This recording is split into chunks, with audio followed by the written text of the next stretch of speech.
Welcome to the Slop Farm. Enjoy the video. You start by opening the Find dialog immediately. Press Ctrl plus F to jump in. You should already have the sheet or cell range active so Excel searches the area you want.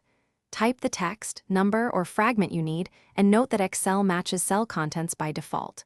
Once done, choose Find Next to go stepwise. Use Find All to preview every match and the sheet location. This avoids accidental edits and shows you scope before changing anything. You expand options to control how Excel searches. Pick Within for sheet or workbook, search for rows or columns, and look in for formulas, values, or comments. Use Match Case or match entire cell contents when you need precision. For flexible matches, use asterisk and, wildcards, or prefix with tilde to search literal question marks or asterisks. Once done, use Find All to review results, including cell previews and formats, so you understand why Excel matched those cells. You can switch to Replace with Ctrl plus H to update values. Always preview using Find All before Replace All to avoid broad mistakes.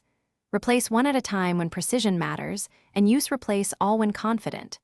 If a search returns nothing, make sure look in matches where data lives, formulas versus values, remove leading / trailing spaces or non-printing characters, and check cell formatting.